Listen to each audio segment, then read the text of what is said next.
Subscribe ಆಗಿ bell ಬಟನ್ನನ್ನು ತಪ್ಪದೆ press ಮಾಡಿ. ನಮಸ್ಕಾರ ವೀಕ್ಷಕರೇ, ಜಾನಪದ ಕಣಜ 260ಕ್ಕೆ ತಮ್ಮೆಲ್ಲರನ್ನ ಸ್ವಾಗತಿಸ್ತಾ ಇದ್ದೇನೆ. ನಾನು ಇವತ್ತು ಒಬ್ಬ ಜಾತ್ಯತೀತ ಶಿವಶರಣರು ಆಗಿರ್ತಕ್ಕಂತಹ ಈ ನಾಡು ಕಂಡಂತಹ ಅಗಮ್ಯ ಚೇತನ, ಈ ನೆಲಮೂಲ ಸಂಸ್ಕೃತಿಯನ್ನ ಈ ನಾಡಿಗೆ ಬಿತ್ತರಿಸಿದಂತಹ ಆಧ್ಯಾತ್ಮಿಕ ಯೋಗಿ ಸಂತ ಶರಣರ ಒಂದು ಪರಿಚಯವನ್ನ ಮಾಡ್ತಾ ಇದ್ದೇನೆ. ಇದು ಭಾಗ ಒಂದರ ಈ ಒಂದು ಸರಣಿಗೆ ಮತ್ತೊಮ್ಮೆ ತಮ್ಮೆಲ್ಲರನ್ನ ಪ್ರೀತಿಯಿಂದ ಸ್ವಾಗತಿಸ್ತಾ ಇದ್ದೇನೆ. ಬಹುಶಃ ನಮ್ಮ ಭಾರತ ದೇಶ ಅಂದ್ರೆ ಹಲವಾರು ಸಿದ್ಧಿ ಪುರುಷರ, ಸಂತರ, ಶರಣರ ನಾಡು ಅಂತೇಳಿ ನಾವು ನಮ್ಮ ದೇಶ ಅಲ್ಲದೇನೆ ವಿದೇಶಗಳಲ್ಲಿಯೂ ಸಹ ತುಂಬಾ ಹೆಗ್ಗಳಿಕೆಯಿಂದ ಹೇಳ್ಕೊಳ್ತಕ್ಕಂತಹ ಒಂದು ಸಂಸ್ಕೃತಿ ಸಂಪ್ರದಾಯ ನಮ್ಮ ನಾಡಿನ ನೆಲದ ಸೊಗಡಾಗಿದೆ. ಇಲ್ಲಿ ಅನಾದಿ ಕಾಲದಿಂದಲೂ ಸಹ ಹಲವಾರು ಜನ ಋಷಿ ಮುನಿಗಳು, ಯೋಗಿಗಳು, ತ್ಯಾಗಿಗಳು, ಹಾಗೆ ದಿವ್ಯ ವ್ಯಕ್ತಿಗಳು ಸಹ ಬಾಳಿ ಬದುಕಿರ್ತಕ್ಕಂತಹ ನೆಲ ಇದು. ಹಾಗೇನೆ ಹಲವಾರು ತತ್ವ ಸಿದ್ಧಾಂತಗಳನ್ನ ಈ ನೆಲದ ಪವಿತ್ರ ಒಂದು ಸ್ಥಳಗಳಲ್ಲಿ ತಮ್ಮದೇ ಕುರುಹುಗಳ ಮೂಲಕ ಬಿಟ್ಟು ಹೋಗಿರ್ತಕ್ಕಂತಹ ಒಂದು ಸಂಸ್ಕೃತಿ ನಮ್ದು. ಹಾಗಾಗಿ ಕಾಲಕ್ಕೆ ಮಾನವ ಕುಲಕೋಟಿಯನ್ನ ಉದ್ಧರಿಸಬೇಕು, ಸಮಾಜವನ್ನ ತಿದ್ದಬೇಕು, ಒಂದು ಸಮದಾರಿಗೆ ತರಬೇಕು ಅಂತಕ್ಕಂತಹ ಒಂದು ವಿಚಾರವನ್ನ ಇಟ್ಕೊಂಡು ಹಲವಾರು ಸಿದ್ಧಿ ಪುರುಷರು ಈ ನಾಡಲ್ಲಿ ಹುಟ್ಟಿರುವಂತಹದ್ದು ತಮ್ಮೆಲ್ಲರಿಗೂ ಗೊತ್ತಿರ್ತಕ್ಕಂತಹ ವಿಚಾರ.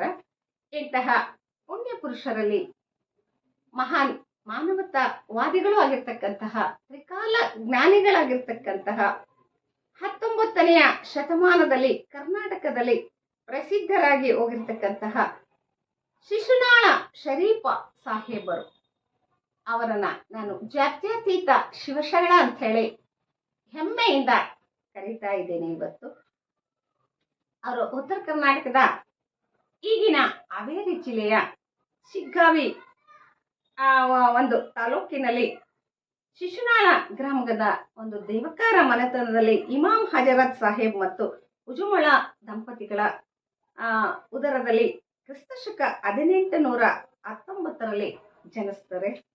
ಅದು ಮಾರ್ಚ್ 7ರಂದು ಬೆಳಗ್ಗೆ ಸೂರ್ಯ ಉದಯಿಸುವ ಕಾಲದಲ್ಲಿ ಶರೀಫರ ಜನನ ಆಗ್ತದೆ. ಸೂರ್ಯಾಸ್ತದ ಕಾಲದಲ್ಲಿ ಅವರ ಮರಣ ಆಗ್ತದೆ. ಹಾಗಾಗಿ ಅವರನ್ನ ಶಿಶುನಾಳದ ಸೂರ್ಯ ಅಂತ ಹೇಳಿ ಸಂಬೋಧಿಸ್ತಕ್ಕಂಥದ್ದು ಬಹಳ ಅರ್ಥಪೂರ್ಣ ಅಂತ ಹೇಳಿ ನನಗೆ ಅನಿಸ್ತದೆ. ಅವರ ಜನನದ ಬಗ್ಗೆ ಒಂದಷ್ಟು ನಾವು ನೋಡೋದಾದ್ರೆ, ನಮ್ಮ ದೇವಕಾರ ಮನೆತನದ ಇಮಾಮ್ ಹಜರತ್ ಹಾಗೂ ಉಜ್ಮಳ ಅವರಿಗೆ ತುಂಬಾ ದಿನಗಳ ಕಾಲ ಮಕ್ಕಳಾಗಿರ್ಲಿಲ್ಲ. ಹಾಗಾಗಿ ಅವರು ಸಂತಾನ ಭಾಗ್ಯಕ್ಕೋಸ್ಕರನೇ ತಮ್ಮ ಒಂದು ಪಕ್ಕದ ಊರಿನ ದೈವವಾಗಿರ್ತಕ್ಕಂತಹ ಕಾದರ್ ಶಾ ವಾಲಿ ಅವರ ಒಂದು ಅವರು ಸಂತರಾಗಿದ್ರು. ಅವರನ್ನ ಸುಮಾರು 10-12 ವರ್ಷಗಳ ಕಾಲ ಅವರು ಸೇವೆಯನ್ನ ಮಾಡ್ತಾರೆ. ಹಾಗಾಗಿ ಆ ಪುಣ್ಯದ ಫಲ ಹಣ್ಣಾಗ್ತದೆ, ಶರೀಫರ ಜನನ ಆಗ್ತದೆ. ಅಲ್ಲಿಯವರೆಗೂ ಆ ದಂಪತಿಗಳಿಗೆ ಒಂದು ಆತಂಕ ಇತ್ತು. ಮಕ್ಕಳಿಲ್ಲದ ಬಾಳು ಹಾಳೂರ ದೇಗುಲ ಇದ್ದಾಗೆ, ನೀರಿಲ್ಲದ ಕೆರೆ ಇದ್ದಾಗೆ, ಹಾಗೇನೆ ಕಾಯಿ ಇಲ್ಲದ ಮರದಂತೆ, ಎಷ್ಟಿದ್ರು ವ್ಯರ್ಥ ಅಂತಕ್ಕಂತಹ ಒಂದು ವಿಚಾರ ಅವ್ರಿಗೆ ಇತ್ತು. ನಮ್ಮ ಶರೀಫರ ತಂದೆಯಾಗಿರ್ತಕ್ಕಂತಹ ಇಮಾಮ್ ಸಾಹೇಬರು ಬಹಳ ಸಾತ್ವಿಕ ವ್ಯಕ್ತಿಗಳಾಗಿದ್ದರು. ಆ ಗ್ರಾಮದಲ್ಲಿ ಬಹಳ ಸಜ್ಜನ ಪ್ರೇಮಿಗಳಾಗಿರ್ತಕ್ಕಂಥವ್ರು. ಹಾಗೆ ಪರೋಪಕಾರ ಅವರ ಒಂದು ಬಾಳಿನ ಗುರಿಯಾಗಿತ್ತು. ಹಾಗಾಗಿ ಅವರ 6 ವಿದ್ಯೆಗಳನ್ನು ಸಹ ಕಲ್ತಂತವರಾಗಿದ್ರು. ಗಿಡಮೂಲಿಕೆಯ ಶಾಸ್ತ್ರವನ್ನ ತಿಳ್ಕೊಂಡಿದ್ರು. ಹಾಗೇನೆ ಹಳ್ಳಿಗಳ ಒಂದು ಗ್ರಾಮ ಮಟ್ಟದಲ್ಲಿ ಅವರು ಹಕೀಮರಾಗಿ ಭೂತ ಪ್ರೇತಗಳನ್ನ ಬಿಡಿಸ್ತಕ್ಕಂತಹ, ಜನರ ಬಾಧೆಗಳನ್ನ ನಿವಾರಿಸ್ತಕ್ಕಂತಹ ಕೆಲಸ ಕಾರ್ಯಗಳನ್ನ ಅವರು ಮಾಡ್ತಾ ಇದ್ರು. ಅಂತಹ ಒಬ್ಬ ಸಾತ್ವಿಕ ವ್ಯಕ್ತಿಯ ಮಗನಾಗಿ ಈ ಒಂದು ಸರಣಿಯ ಕೇಂದ್ರ ಬಿಂದುವಾದ ಶಿಶುನಾಳ ಶರೀಫರು ಜನಿಸ್ತಾರೆ. ಶರೀಫರು ಅತಿ ಚಿಕ್ಕ ವಯಸ್ಸಿನಲ್ಲೇನೆ ಅವರ ಒಂದು ಪ್ರತಿಭೆಯನ್ನ ಜಗತ್ತಿಗೆ ತೋರಿಸ್ತಾ ಹೋಗ್ತಾರೆ. ಬಹಳ ಚಿಕ್ಕ ವಯಸ್ಸಿನಲ್ಲೇ ಅವರು ಶಿಕ್ಷಣವನ್ನ ಕಲಿಯಲಿಕ್ಕೆ, ಆಗ ಇಂತಹ ಸಾಂಪ್ರದಾಯಿಕ ಶಿಕ್ಷಣ ವ್ಯವಸ್ಥೆಯಲ್ಲಿ ಕೂಲಿ ಮಠಗಳು ಅಂತ ಹೇಳಿ ಇದ್ವು. ಆ ಕೂಲಿ ಮಠಗಳಲ್ಲಿ ಹೋಗಿ ಉರ್ದುವನ್ನ ಕಲಿತಾರೆ. ಅದ್ರ ಜೊತೆಗೇನೆ ಕನ್ನಡವನ್ನ ಅಭ್ಯಾಸ ಮಾಡ್ತಾರೆ. ಬಹಳ ಚಿಕ್ಕಂದಿನಲ್ಲೇನೆ ಅವರು ರಾಮಾಯಣ, ಮಹಾಭಾರತ, ದೇವಿ ಪುರಾಣವನ್ನ, ಪ್ರಭುಲಿಂಗ ಲೀಲೆಯನ್ನ ಅರ್ಥೈಸಿಕೊಳ್ತಕ್ಕಂತಹ ಒಂದು, ಆಮೇಲೆ ಅದ್ರ ಬಗ್ಗೆ ಕುತೂಹಲವನ್ನ ಇಟ್ಕೊಂಡು ಅದರ ವಿಚಾರಧಾರೆಗಳನ್ನ ತಿಳ್ಕೊಳ್ತಕ್ಕಂತಹ ಒಂದು ಆಸಕ್ತಿ ಅವರಲ್ಲಿ ಬೆಳೀತಾ ಹೋಗ್ತದೆ.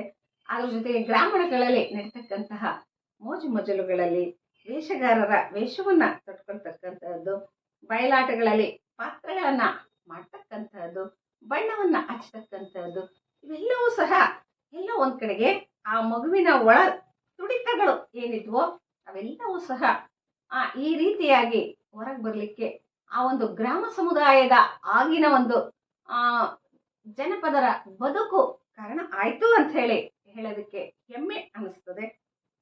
ಬಹಳ ಕಿರಿಯ ವಯಸ್ಸಿನಲ್ಲೇನೆ ಅವರು ಸರ್ವಜ್ಞನ ಬಗ್ಗೆ, ಹಾಗೇನೆ ಸರ್ಪಭೂಷಣ ಶಿವಯೋಗಿಗಳ ಬಗ್ಗೆ, ಕವಿಗಳ ಕಾವ್ಯಗಳನ್ನ ವಾಚನ ಮಾಡ್ತಕ್ಕಂತಹ ಒಂದು ಆಸಕ್ತಿಯನ್ನ ಹೊಂದಿದ್ರು.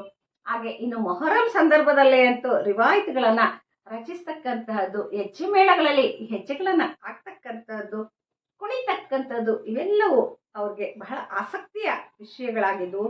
ಹಾಗೆ ಪ್ರತಿಯೊಂದು ಗ್ರಾಮದಲ್ಲಿ ನಡೀತಕ್ಕಂತಹ ಸಾಂಸ್ಕೃತಿಕ ಚಟುವಟಿಕೆಗಳೇನಿದ್ವಲ್ಲ ಆ ಎಲ್ಲ ಚಟುವಟಿಕೆಗಳಲ್ಲೂ ಸಹ ಪಾಲುದಾರರಾಗ್ತಾ ಇದ್ರು. ಅವರಿಗೆ ಅತಿ ಕಿರಿಯ ವಯಸ್ಸಿನಲ್ಲಿ ಜಾತಿ ಅನ್ನೋದು ಗೊತ್ತಿಲ್ಲ, ಪಂಥ ಅನ್ನೋದು ಗೊತ್ತಿಲ್ಲ, ಮತ ಅನ್ನೋದು ಗೊತ್ತಿಲ್ಲ, ಅದ್ಯಾವುದು ಅವ್ರಿಗೆ ಗೊತ್ತಿಲ್ಲ. ಎಲ್ಲರಿಗೂ ಇಡೀ ಗ್ರಾಮದ ಮಗುವಾಗಿ ಅವರು ಬೆಳೀತಾ ಹೋಗ್ತಾರೆ. ಹಾಗಾಗಿ ಎಲ್ಲರ ಜನಮಾನಸದಲ್ಲಿ ಅವರು ಚಿರಸ್ಥಾಯಿಯಾಗಿ ಉಳಿಲಿಕ್ಕೆ ಆ ತರದ ಅವರ ಗುಣಗಳು ಸಹ ಕಾರಣ ಆದವು ಅಂತ ಹೇಳಿ ನನಗೆ ಅನಿಸ್ತದೆ.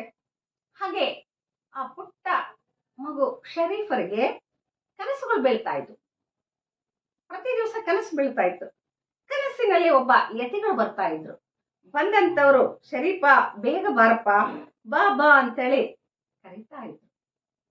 ಆ ಕನಸು ಅವರಲ್ಲಿ ಎಲ್ಲ ಒಂದ್ ಕಡೆಗೆ ಕಾತುರತೆಯನ್ನ ಮೂಡಿಸ್ತಾ ಇತ್ತು. ಯಾರೋ ನನ್ಗೆ ಕರೀತಾ ಇದ್ದಾರೆ, ನನಗೆ ಒಂದು ಮಾರ್ಗದರ್ಶನವನ್ನ ನೀಡ್ಲಿಕ್ಕೆ, ತಯಾರಿ ಮಾಡ್ಲಿಕ್ಕೆ ಬರ್ತಾ ಇದ್ದಾರೆ ಅಂತಕ್ಕಂತಹ ಒಂದು ಆಸಕ್ತಿ ಅಂತೂ ಅವರಲ್ಲಿ ಇತ್ತು. ಸುಮಾರು 1831 ಇಸ್ವಿಯಲ್ಲಿ ಗುರುವನ್ನ ಕಾಣುವ ಒಂದು ಆ ಕನಸು ನಿಜವಾಗ್ತಕ್ಕಂತಹ ಒಂದು ಅಪೂರ್ವ ಸಂದರ್ಭ ಶರೀಫರ ಬದುಕಲ್ಲಿ ಬರ್ತದೆ. ಅವತ್ತಿನ ಒಂದು ಶಿಶುನಾಳದ ಸೂರ್ಯ ಪ್ರಖರವಾಗಿ ಬೆಳಗಲಿಕ್ಕೆ ಆ ಒಂದು ಸುದಿನ ಕಾರಣ ಆಯ್ತು ಅಂತ ಹೇಳಿ ಅನಿಸ್ತದೆ. ಆ ದಿನ ಶರೀಫರನ್ನ ಹುಡುಕಿಕೊಂಡು ಕುಂದುಗೊಳದ ಗುರು ಗೋವಿಂದ ಭಟ್ಟರು ಬರ್ತಾರೆ. ಬರುವಂತಹ ಸಂದರ್ಭದಲ್ಲೇ ಶರೀಫರು ಅವ್ರ ಮಗ, ಅವರಪ್ಪ, ತಂದೆ ಮಗ ಕಟ್ಟೆಯ ಮೇಲೆ ಕುಳಿತುಕೊಂಡಿರ್ತಾರೆ. ಆಗ ಏಕಾಏಕಿ ಅವ್ರು ಬರ್ತಾರೆ. ಬಂದಾಗ ಒಂದು ರೀತಿ ಶರೀಫರಿಗೆ ದಿಗ್ಭ್ರಮೆ ಆಗ್ತದೆ. ನಾನು ಪ್ರತಿ ದಿವಸ ಕನಸಲ್ಲಿ ಕಾಣ್ತಾ ಇದ್ದೆ, ಅಂತಹ ವ್ಯಕ್ತಿ ಇವತ್ತು ನನ್ನ ಕಡೆಗೆ ಬರ್ತಾ ಇದ್ದಾರಲ್ಲ ಅನ್ನುವ ಸಂಭ್ರಮದಿಂದ ಎದ್ದು ನಿಲ್ತಾರೆ. ಆಗ ಈಗಾಗಲೇ ಗೋವಿಂದ ಭಟ್ರಿಗೆ ಶರೀಫರ ತಂದೆಯವರು ಚಿರಪರಿಚಿತರಾಗಿದ್ರು. ಹಾಗಾಗಿ ಬಂದು ಕುಳಿತುಕೊಳ್ತಾರೆ. ಆಗ ಗೋವಿಂದ ಭಟ್ರಿಗೆ ಒಂದಷ್ಟು ಶಿಷ್ಯನನ್ನ ಪರೀಕ್ಷೆ ಮಾಡಬೇಕು ಅಂತ ಹೇಳಿ ಅನಿಸ್ತದೆ. ಆಗ ಶರೀಫ, ನಿನ್ನ ಅಪ್ಪ ಯಾರು ಅಂತ ಹೇಳಿ ಹೇಳ್ತಾರೆ. ಆಗ ಶರೀಫ್ ಹೇಳ್ತಾರೆ, ಗುರುಗಳೇ, ನೀವು ಯಾವ ಅಪ್ಪನನ್ನ ಕೇಳ್ತಾ ಇದ್ದೀರಾ? ಆಗ್ಲೇ ಒಂದಷ್ಟು ವೀರಶೈವ ಸಾಹಿತ್ಯವನ್ನ, ಕನ್ನಡ ಸಾಹಿತ್ಯವನ್ನ, ಆಳವಾಗಿ ಕುರಾನನ್ನ ಎಲ್ಲ ಓದ್ಕೊಂಡಂತಹ ಒಂದು ಧೀಮಂತ ಪ್ರತಿಭೆ ಆ ಮಗು ಆಗಿತ್ತು. ಹಾಗಾಗಿ ಯಾವ ಜನ್ಮದ ಅಪ್ಪನನ್ನ ಕೇಳ್ತಾ ಇದ್ದೀರಾ? ವೀರಶೈವ ಶಾಸ್ತ್ರ ಹೇಳ್ತದೆ, ಒಂದು ಜೀವಿ ಸುಮಾರು 80 ಲಕ್ಷ ಸಾರಿ ಹುಟ್ಟುತ್ತಾನೆ, ಸಾಯ್ತಾನೆ. ಅದರಂತೆ 106 ಸಾರಿ ನಾನು ಹುಟ್ಟಿದ್ದೇನೆ, 106 ಸಾರಿ ನಾನು ಸತ್ತಿದ್ದೇನೆ. ಹಾಗಾಗಿ ಯಾವ ಜನ್ಮದ ಯಾವ ಅಪ್ಪನನ್ನ ನಾನು ಹೇಳಿ ಅಂತ ಹೇಳಿ ಕೇಳ್ತಾರೆ. ಆಗ ಗೋವಿಂದ ಭಟ್ರು ಒಂದು ಮಾತು ಹೇಳ್ತಾರೆ, ಅಪ್ಪ ಯಾವ ಜನ್ಮದ ಅಪ್ಪ ಅನ್ನೋನು ಹೇಳ್ಬೇಡ, ಈ ಜನ್ಮದ ಅಪ್ಪ ಯಾರು ಅಂತ ಒಂದ್ ಸ್ವಲ್ಪ ಹೇಳ್ತೀಯಾ ಅಂತ ಕೇಳ್ತಾರೆ. ಆಗ ಶರೀಫ್ರು ಹೇಳ್ತಾರೆ, ಈ ಒಂದು ದೇಹವನ್ನ ಈ ಭೂಮಿಗೆ ತಂದಂತಹ, ಮರ್ತಕ್ಕೆ ತಂದಂತಹ ನನ್ನ ತಂದೆ ಇಲ್ಲೇ ಕೂತಿದಾರಲ್ಲ, ಅವರು ನನಗೆ ಇಬ್ರು ಅಪ್ಪಂದ್ರು. ಒಬ್ಬ ಅಪ್ಪ ನನ್ನ ಮರ್ತ್ಯದ ದೇಹವನ್ನ ಈ ಒಂದು ಜಗತ್ತಿಗೆ ತಂದಂತವರು, ಮತ್ತೊಬ್ಬರು ನನ್ನ ಒಂದು ಮರ್ತ್ಯತ್ವವನ್ನ ನೀಗಿ ನನಗೆ ಮೋಕ್ಷ ಸಾಧನೆಗೆ ದಾರಿಯನ್ನ ಮಾಡ್ಕೊಡ್ತಕ್ಕಂತಹ ನನ್ನ ಪಡೆದಪ್ಪ ನೀವಾಗಿದ್ದೀರಾ. ಒಬ್ಬರು ಹಡೆದಪ್ಪ, ಮತ್ತೊಬ್ಬ ಪಡೆದಪ್ಪ, ನನಗೆ ಇಬ್ರು ಅಪ್ಪಂದ್ರು ಅಂತ ಹೇಳಿ ಹೇಳ್ತಾರೆ. ಆಗ ಅದೇನು ಹೇಳ್ತಾರಲ್ಲ, ಕತ್ತಲಿನ ಓಡಿಸಿ ಬೆಳಕೆ ಶಿಷ್ಯನ ಕಡೆಗೆ ಬಂತಲ್ಲ ಅನ್ನುವ ಸಂಭ್ರಮದಲ್ಲಿ ಈ ಮಾತನ್ನ ಶರೀಫರು ಹೇಳಿದಾಗ ಗೋವಿಂದ ಭಟ್ಟರ ಎದೆಯಲ್ಲಿ ಒಂದು ರೀತಿಯ ಚಳಕ ಉಂಟಾಗ್ತದೆ. ಇದು ಸಾಮಾನ್ಯ ವ್ಯಕ್ತಿಯ ಮಾತಲ್ಲ, ಹಲವಾರು ಸಮುದ್ರದ ನೀರನ್ನ ಕುಡಿದಂತಹ ಒಂದು ಗಟ್ಟಿ ಜೀವ ಇದು. ಒಂದು ಪಾರಂಪರಿಕವಾಗಿ ತಲೆತಲಾಂತರದಿಂದ ಆ ಒಂದು ಪ್ರತಿಯೊಂದು ಜನ್ಮದಲ್ಲಿಯೂ ಸಹ ಒಂದಷ್ಟು ಗಳಿಕೆಯನ್ನ ಮಾಡಿಕೊಂಡು ಆಧ್ಯಾತ್ಮಿಕ ಒಂದು ಗಂಟನ್ನ ಇಟ್ಕೊಂಡು ಬಂದಂತಹ ಈ ಒಂದು ಆತ್ಮಚೇತನ ನಿಜವಾಗ್ಲೂ ಸಹ ನಾನು ಹುಡುಕ್ತಕ್ಕಂತಹ ಶಿಷ್ಯ ಈ ಮಗುನೇ ಆಗಿದೆ ಅಂತಕ್ಕಂತಹ ತೀರ್ಮಾನಕ್ಕೆ ಬರ್ತಾರೆ. ಇಮಾಮ್ ಸಾಹೇಬರಿಗೆ ಒಂದು ಮಾತನ್ನ ಹೇಳ್ತಾರೆ, ಇಮಾಮ್ ಸಾಹೇಬ್ರೆ, ಇವಾಗ ಭೂಮಿ ಫಲವತ್ತಾಗಿದೆ, ನಾನು ಆಧ್ಯಾತ್ಮದ ಬೀಜವನ್ನ ಬಿತ್ತಬೇಕಾಗಿದೆ. ಹಾಗಾಗಿ ನನಗೆ ನನ್ನ ಮಗನಾಗ್ತಕ್ಕಂತಹ ಆಧ್ಯಾತ್ಮ ಸಾಧನೆಗೆ ಒಂದು ಮುಂದಿನ ನನ್ನ ಒಂದು ವಾರಸುದಾರಿಕೆಗೆ ಬೇಕಾಗ್ತಕ್ಕಂತಹ ಮಗು ಇದು ನಿಮ್ಮ ಮಗು ಅಲ್ಲ, ನನ್ನ ಮಗು ಅಂತ ಹೇಳಿ ನನಗೆ ನನ್ನ ಜೊತೆ ಕಳಿಸಿ ಅಂತೇಳಿ ಗೋವಿಂದ ಭಟ್ರು ಕೇಳ್ತಾರೆ. ಆಗ ಶರೀಫರನ್ನ ಹಡೆದಪ್ಪನಾಗಿರ್ತಕ್ಕಂತಹ ಇಮಾಮ್ ಸಾಹೇಬರು ಪಡೆದಪ್ಪನಾಗಿರ್ತಕ್ಕಂತಹ ಗೋವಿಂದ ಭಟ್ಟರ ಉಡಿಯಲ್ಲಿ ಹಾಕಿ ಅವ್ರಿಗೆ ಸಂತೃಪ್ತಿಯಿಂದ ಒಂದು ಮಗನಿಗೆ ಆಶೀರ್ವಾದವನ್ನು ಮಾಡಿ ಕಳಿಸ್ಕೊಡ್ತಾರೆ. ಇದನ್ನೆಲ್ಲ ನೋಡಿದಾಗ ಎಲ್ಲಿಯದೋ ಉಪ್ಪು, ಎಲ್ಲಿಯದೋ ನಲ್ಲಿಕಾಯಿ, ಸಮುದ್ರದಲ್ಲಿ ತಯಾರಾದಂತಹ ಉಪ್ಪು, ಯಾವುದೋ ಒಂದು ಮರದಲ್ಲಿ ಬೆಳೆದಂತಹ ನಲ್ಲಿಕಾಯಿ ಸೇರಿ ಒಂದು ಸ್ವಾದವನ್ನ ಹೇಗೆ ಕೊಡ್ತದೋ ಹಾಗೆ ಎಲ್ಲಿಯದೋ ಕಳಸದ ಗೋವಿಂದ ಭಟ್ಟರು ಶಿಶುನಾಳದ ಶರೀಫರು ಗುರು ಶಿಷ್ಯರ್ ಆದ್ರು ಅಂದ್ರೆ ಅದು ಒಂದು ಸುಯೋಗ ಅಂತ ಹೇಳಿ ಅನಿಸ್ತದೆ. ಹಾಗಾಗಿ ಅಂದಿನಿಂದ ಗುರು ಗೋವಿಂದ ಭಟ್ಟರು ಆ ಮಗುವಿನ ಹೊಟ್ಟೆಯನ್ನ, ಬಟ್ಟೆಯನ್ನ, ನೆತ್ತಿಯನ್ನ ನೋಡ್ತಕ್ಕಂತಹ ಒಂದು ಅರಿವಿಗೆ ಒಂದು ಮಾರ್ಗದರ್ಶನವನ್ನ ನೀಡ್ತಕ್ಕಂತಹ ಗುರುವಾಗ್ತಾರೆ. ಹಾಗಾಗಿ ಗುರುವಿಗಾಗಿ ಶಿಷ್ಯ ಹುಟ್ಟಿದ್ನೇನು, ಶಿಷ್ಯನಿಗಾಗಿ ಗುರು ಹುಟ್ಟಿದ್ನೇನು ಅಂತಕ್ಕಂತಹ ಒಂದು ನಿಟ್ಟಿನಲ್ಲಿ ಅವರಿಬ್ಬರ ಆಪ್ತತೆ, ಸಾಮರಸ್ಯ ಬೆಳೀತಾ ಹೋಗ್ತದೆ. ಅದು ಆವಾಗ ಗೋವಿಂದ ಭಟ್ಟರಿಗೆ ಅನಿಸ್ತದೆ, ಇದು ಒಂದು ಜಾತಿಯ ಮುತ್ತು, ಇದೊಂದು ಶುದ್ಧ ಅಪರಂಜಿ, ಜಗತ್ತಿನ ಉದ್ಧಾರಕ್ಕೋಸ್ಕರನೇ ಹುಟ್ಟಿರ್ತಕ್ಕಂತಹ ಒಂದು ಆಧ್ಯಾತ್ಮಿಕ ಸೆಳೆತ ಇರ್ತಕ್ಕಂತಹ ಒಂದು ಅಗಮ್ಯ ಚೇತನ ಅಂತ ಹೇಳಿ. ಯಾಕಂದ್ರೆ ಗೋವಿಂದ ಭಟ್ರು ಬಹಳ ಸಾತ್ವಿಕರಾಗಿದ್ರು, ಸಜ್ಜನ ವ್ಯಕ್ತಿಗಳಾಗಿದ್ರು, ಪರೋಪಕಾರ ಅಂತಕ್ಕಂಥದ್ದು ಅವರ ಉಸಿರಲ್ಲಿ ಇತ್ತು, ಅವರ ಬಾಳಾಗಿತ್ತು. ಹಾಗಾಗಿ ಅವ್ರಿಗೂ ಸಹ ಹತ್ತಾರು ವಿದ್ಯೆಗಳು ಗೊತ್ತಿದ್ವು. ಇಂತಹ ಸಂದರ್ಭದಲ್ಲಿ ಅವರು ತಮ್ಮ ಶಿಷ್ಯನನ್ನ ನಾನು ಹೇಗೆ ದಾರಿಗೆ ತರಬೇಕು ಅಂತಕ್ಕಂತಹ ಚಿಂತನೆಗಳನ್ನ ಮಾಡ್ತಾರೆ. ಗೋವಿಂದ ಭಟ್ರು ಅಂದ್ರೆ ಶಕ್ತಿ ಉಪಾಸಕರು ಅವರು, ಅದ್ರ ಜೊತೆಗೆ ಬಲು ಸರಳ ಜೀವಿಗಳು. ತಲೆಗೊಂದು ರುಮಾಲನ್ನ ಸುತ್ತಕೊಂಡಿರ್ತಕ್ಕಂತಹ, ಬರೀ ಒಂದು ಸಣಕಲು ಮೈಯನ್ನ ಹೊಂದಿ ಮೈ ಮೇಲೆ ಒಂದು ವಸ್ತ್ರವನ್ನ ಹಾಕೊಂಡಂತಹ ಬಡಕಲು ಶರೀರದ ವ್ಯಕ್ತಿ, ನೋಡ್ಲಿಕ್ಕೆ ಸಾಧಾರಣವಾಗಿ ಇದ್ರು. ಆದ್ರೆ ಒಳಗೆ ಅಗಮ್ಯವಾಗಿರ್ತಕ್ಕಂತಹ ವಿಚಾರಧಾರೆಗಳನ್ನ ಹೊಂದಿರುವಂತಹ ಗೋವಿಂದ ಭಟ್ಟರ ಒಂದು ಸಮೀಪ್ಯತೆಯಲ್ಲಿ ಶರೀಫರ ಒಂದು ಬದುಕು ಪ್ರಾರಂಭ ಆಗ್ತದೆ.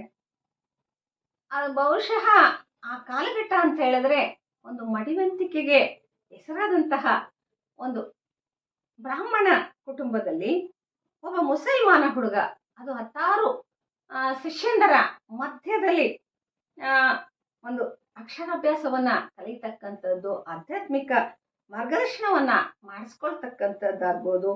ಹಾಗೇನೆ ಒಂದು ಸಂಸ್ಕಾರವನ್ನ ನೀಡಿ ಅವನನ್ನ ಸಂಸ್ಕೃತಿಯ ಪ್ರತೀಕವನ್ನಾಗಿ ಮಾಡ್ತಕ್ಕಂಥದ್ದು, ಇವೆಲ್ಲ ಬಹಳ ಕಷ್ಟದ ಕೆಲಸಗಳೇ ಆಗಿದ್ವು. ಅಷ್ಟು ಸುಲಭದ ಕಾಲಘಟ್ಟ ಅದು ಆಗಿರ್ಲಿಲ್ಲ ಅಂತ ಹೇಳಿ ನನಗೆ ಅನಿಸ್ತದೆ. ಹಾಗಾಗಿ ಒಂದು ಪ್ರಸಂಗವನ್ನ ಶರೀಫರು ಬಹಳ ಸುಂದರವಾಗಿ, ಬಹಳ ಮಾರ್ಮಿಕವಾಗಿ ಹೇಳ್ತಾ ಹೋಗ್ತಾರೆ. ಹಾಕಿದ ಜನಿವಾರವ ಸದ್ಗುರುನಾಥ, ಹಾಕಿದ ಜನಿವಾರವ, ಹಾಕಿದ ಜನಿವಾರ ನುಗ್ಗಿದ ಭವಭಾರ, ಹಾಕಿದ ಜನಿವಾರ ನುಗ್ಗಿದ ಭವಭಾರ, ಬೇಕೆನ್ನುತ್ತ ಬ್ರಹ್ಮಜ್ಞಾನ ಉಚ್ಚರಿಸೆಂದು ಹಾಕಿದ ಜನಿವಾರವ ಸದ್ಗುರುನಾಥ, ಹಾಕಿದ ಜನಿವಾರವ. ಇಲ್ಲಿ ಗುರುಗಳು ಶರೀಫರಿಗೆ ಪೇಟೆಯಲ್ಲಿ ಸಿಗ್ತಕ್ಕಂತಹ ಒಂದು ದಾರವನ್ನ ಹಾಕಿರ್ಬೋದು, ಆದರೆ ಅದು ಬರೀ ದಾರ ಆಗಿರ್ಲಿಲ್ಲ. ಶರೀಫರ ಪಾಲಿಗೆ ಅದು ಹುಣ್ಣಿಮೆಯ ನೂಲಾಗಿ ಹೊಸೆದು ಹಾಕಿರ್ತಕ್ಕಂತಹ ಮುಸುಕಿದ ವ್ಯಸನಗಳನ್ನ, ಮಾನವತೆಯ ವ್ಯಸನಗಳನ್ನ ತೆಗೆದು ಅಲ್ಲಿರ್ತಕ್ಕಂತಹ ದೇಹದ ಒಳಗಿರ್ತಕ್ಕಂತಹ ಕಸ ಕಡ್ಡಿಯ ಕಳೆಯನ್ನ ತೆಗೆದು ಈ ಒಂದು ಮಲಮೂತ್ರದ ಒಂದು ಮನೆಯೊಳಗೆ ನಿಂತು ಕೆಲಸ ಮಾಡ್ತಕ್ಕಂತಹ ಒಂದು ಆಧಾರ ಸ್ತಂಭವನ್ನ ಹಾಕಿದಾಗೆ ಆಗಿತ್ತು ಶರೀಫರಿಗೆ. ಜೀವ ಬ್ರಹ್ಮವಾಗ್ತಕ್ಕಂತಹ ಆ ಒಂದು ಜನಿವಾರ ದೇವನನ್ನು, ಸಾಮಾನ್ಯ ವ್ಯಕ್ತಿಯನ್ನ ಮಹಾದೇವನನ್ನಾಗಿಸ್ತಕ್ಕಂತಹ ಅರಿವಿನ ಆತ್ಮವಿದ್ಯೆಯ ಕಿಚ್ಚನ್ನ ಶರೀಫರ ಎದೆಯಲ್ಲಿ ಆರದಂತೆ ಒತ್ತಿಸುವಂತಹ ಒಂದು ಆಧಾರವಾಗಿ ಜನಿವಾರವನ್ನ ಹಾಕಿದ್ರು ಅಂತೇಳಿ ಶರೀಫರು ಬಹಳ ಹೆಮ್ಮೆಯಿಂದ ಹೇಳ್ಕೊಳ್ತಾ ಹೋಗ್ತಾರೆ. ಇನ್ನು ಅದ್ರ ಜೊತೆಗೇನೆ ಶರೀಫರ ಒಂದು ಅಧ್ಯಾತ್ಮದ ಒಂದು ಸಮೀಪತೆಗೆ ಗುರು ಗೋವಿಂದ ಭಟ್ಟರಿಗೂ ಶರೀಫರಿಗೂ ಮಧ್ಯದಲ್ಲಿ ಜನಿವಾರ ಒಂದು ಸೇತುವೆಯಾಗಿ ಅವರ ಆಪ್ತತೆಗೆ ಒಂದು ಪ್ರತೀಕವಾಗಿ ಹೋಗ್ತದೆ.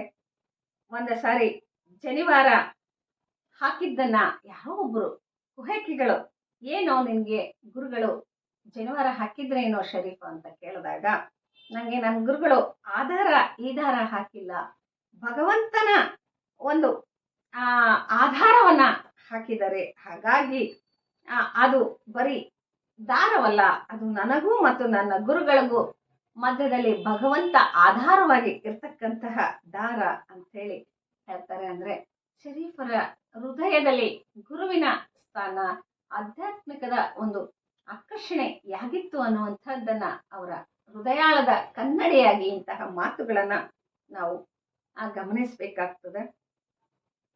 ಗೋವಿಂದ ಭಟ್ಟರು ಜಪ ಮಾಡು ಅಂತೇಳಿ ಜಪಮಣಿಯ ಮಾಲಿಕೆಯನ್ನ ಕೊಡ್ತಾರೆ. ಕೊಟ್ಟು ಧರೆಯೊಳಗೆ ನೀನೊಬ್ಬ ಬಹುದೊಡ್ಡ ಫಕೀರನಾಗಿ ಬೆಳೆ ಅಂತೇಳಿ ಆಶೀರ್ವಾದವನ್ನ ಮಾಡ್ತಾರೆ. ಆ ಕಾಲಘಟ್ಟದ ಜಾತೀಯತೆಯನ್ನ ಮೆಟ್ಟಿ ನಿಂತು ಆ ಒಬ್ಬ ಮುಸಲ್ಮಾನ ಮಗುವನ್ನ ಜನಿವಾರ ಹಾಕಿ ಮನೆಯಲ್ಲಿ ಇಟ್ಕೊಂಡು ಒಂದು ಅದರ ಬೆಳವಣಿಗೆಗೆ, ಶ್ರೇಯೋಭಿವೃದ್ಧಿಗೆ ಶ್ರಮಿಸ್ತಕ್ಕಂತಹ ಗೋವಿಂದ ಭಟ್ಟರ ಒಂದು ಅಗಮ್ಯ ಗಟ್ಟಿತನವನ್ನ ನಾವು ಬಹಳ ಗಮನಿಸ್ಕೊಳ್ಬೇಕಾಗ್ತದೆ. ಜಾತಿ ಅಂತಕ್ಕಂಥದ್ದು ಎಲ್ಲ ಕಾಲಘಟ್ಟದಲ್ಲೂ ಇರ್ತಕ್ಕಂಥದ್ದೇ. ಜಾತಿ ಸಮಸ್ಯೆಗಳು ಅಂದಿಗೂ ಇದ್ವು, ಇಂದಿಗೂ ಇದ್ದವು, ಮುಂದೆನೂ ಹೋಗ್ತದೆ.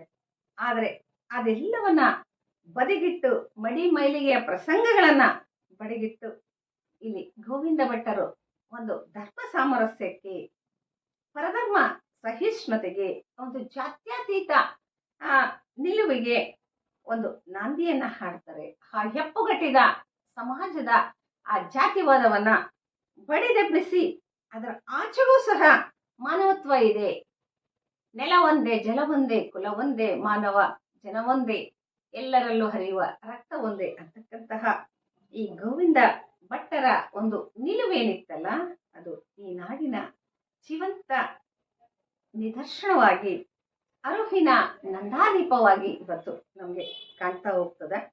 ಗುರುಗಳ ಉಪದೇಶದ ಮಂತ್ರವನ್ನ ಶರೀಫರು ಜಗತ್ತಿಗೆ ಸಾರುವ ಮಾತನ್ನ ನೋಡಿದಾಗ, ಶ್ರೀ ಗುರು ಮಂತ್ರವ ರಾಗದಿ ನುಡಿಸಲು ಬೋಧ ಸಂಪದವಾಗುವುದು.